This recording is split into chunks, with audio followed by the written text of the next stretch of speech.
Hey, what's up, Liron here. Thank you for joining me in today's video. One thing that people do believe about watercolor that is kind of incorrect is that it is utterly impossible to fix any mistake. So I want to show you today how you can fix every mistake that you possibly make in watercolor and turn it into something that's more towards what you were looking for, what you wanted to paint. Now, let me give a quick interesting note.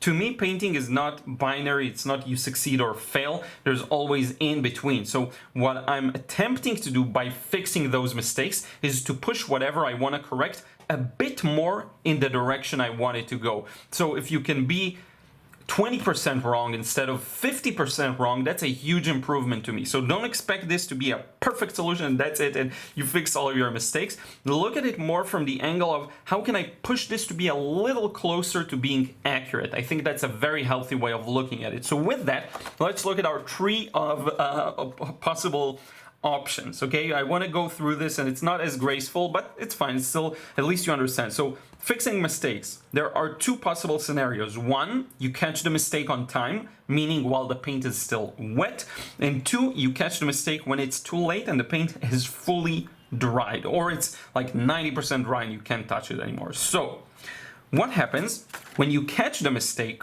on time and you want to correct it, let's say to create a different value? So this is actually quite simple. So I'm going to use a similar color to everything I have here right now. So let's say I put this and I look at it and I'm shocked. This is way too light compared to what I wanted. Easy, right? We all know what to do. You just grab a bit of a darker paint, if you want to go darker, and you simply apply it because the paint is still wet and you can do that, right? That's not a big issue at all. Let me just use a bunch of random paints here and get this darker, and you can get it much darker, right? So that covers us in terms of we found a mistake on time, we want to push it to be darker. What happens if you went too dark but it's still wet? Very easy. You go back with a brush that is damp, it's not wet, and you just lift, and you can do that quite effectively. It will vary depending on your paint that you're using or the paper that you're using. Right now I'm experimenting with hot press and actually lifting is a little easier. Now, one more thing you can do except besides lifting is you can charge back more water, and that's something I often do. I just add some water and look at how much it lightens it up, right? Then you can use a normal brush, or you can use a more specialized lifting brush that has short sable. This one's a Royal and Langnickel, the Zen series number 6, because people ask me about it all the time, and look at how easy it is to lift, right? But then maybe you decide, oh, it's still too, it's again too light, so go back with some dark paint and just do that, right? And you can kind of torture that shape as much as you want until it looks correct, right? And again, we can talk about overwork and all of that, but let's set that aside for now and look at the practicalities, going darker, going lighter. Now, what happens if you want to get a different color or a temperature, right? And you still caught it on time. So let's say I put this, again, here, this kind of a cool purpley mix, right? And then I'm like, oh, I need it to be warmer. Easy peasy. Take that warmer color you want to use, and just do that, wet and wet, there we go. Push the mix to be warmer, right? Maybe I want it to be much warmer, so let's grab a bit of our yellow here. Nothing against doing this, right? Warmer, right? Let's say you want to go cooler again, or maybe let's lift a bit to show a bit more of that warmth, or you want to go cooler, back again, so you go back over it with the cooler mix you're interested in, right? When we catch mistakes on time, there's a lot we can do, and that's the thing that people don't know in the beginning and they're very scared of, but this is what I call real-time wash control. You do whatever you need to get it to be more accurate, and sometimes this will be my way of testing a large wash. I'll put in that shape and I'll ask myself, is it the way I want it to be? And if it's not, I'll move towards fixing it in whichever direction that is. Now, a hard cut. So we finished with on time, different value, different color, temperature. What happens when you're too late? So let's talk about different value, scenario 2A. So let's say you want to lighten it up. In this case, it's actually quite easy because the lifting technique is going to apply here too. So you're just going to pre-wet with a damp brush, and then you're going to wet the brush again, clean it, dry it, and do that again. And you can continue doing this as much as you want until the paint becomes lighter, okay? You can do one more thing. You can come back with a damp brush, add some water to it, and that will reawaken it depending on the pigment you're using, depending on the paper. This will vary from one factor to another, but generally this solves that problem. So that's if you want to go lighter on a dried wash. What if you want to go darker? Someone say the answer. I know you know it. Just glaze. Glaze on top of it, right? That's one of the easier scenarios, and it's something you naturally use throughout the painting process as you darken layers, okay? So that solves our scenario of when it's too late and you want to change the value. But not entirely, because this lifting technique is limited to space. You can be brave and just do this, wet the whole thing, right? Add some water to it and lift. The only problem with that is you may run into uneven result. And I'm going to prepare this extra square here. I may need it later. You may run into uneven results. And that's a big problem, right? If you want to lift a big area, what do you do in that case?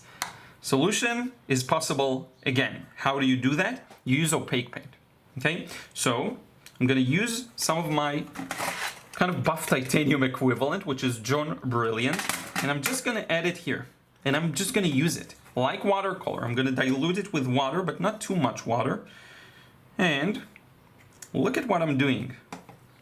I'm just going to apply it over the paint, and it actually gets it to be lighter, and that can be applied to large areas. The only downside is that it will feel opaque, right? And you will get these hard edges that feel very different in watercolor. Usually you don't see them if you're painting transparently. So that's the disadvantage. Now, one more thing I want to mention. The more you use the paint pure out of the pan or out of the tube, the more strength it's going to have in lightening it up, okay? But I want to talk just for a moment here about the principle of drying, right? When watercolor dries, it goes lighter. With opaque paint, the other thing happens. When it dries, it evaporates, it goes darker because the paint itself disappears, thus showing the layer underneath a bit more. So you have to learn how much to account for it. Almost like you go a little darker because you know it's going to dry lighter. Here you have to go a little lighter because you know it's going to dry darker, right? So that's that.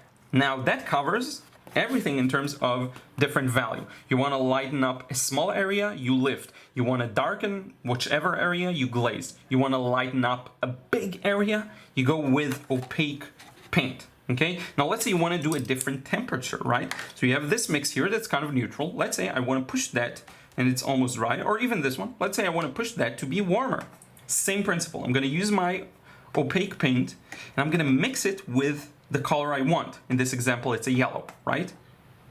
And again, remember my point back at the start of this video. This isn't about 100%. It's not a success or fail. It's about, can we push what we have here to be closer, percentage-wise, to what we planned on having? And if you can do that, you will improve the end result. So you get something warmer, right? And you can use a different opaque paint. You can use not this white that I have here, but a perfectly, almost fully opaque yellow, or a more opaque red, right? You can do whatever you want. But here's the thing.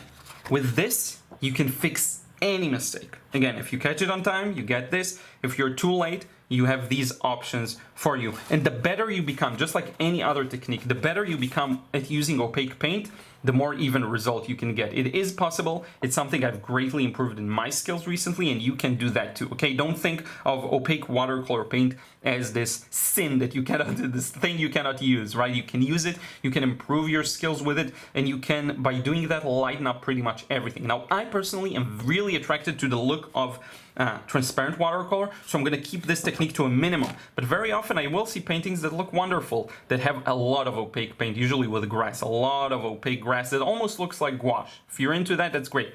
This is more for fixing mistakes, right? So it's more a localized use. But I hope that makes sense. I actually have a very similar lesson that goes into a bit more detail and a bit more fancy angles in the watercolor realism course. So if you haven't checked that out, you may want to check that out. I will put links to everything in the description box if you want to learn how to paint like this. If you want to learn, I also have the frustration-free watercolor course if you still haven't checked that out. If you want to learn how to let go and really enjoy the painting process and paint freely, you know, get rid of that rigidness that very often people feel with watercolor. That's the one for you. I really hope you'll give these a try, and I want to thank you so much for watching the video and for supporting me in any way possible. Much appreciated. Leave a like, a comment, let me know your thoughts, and also don't forget to subscribe if you still aren't, and I will see you in the next vid.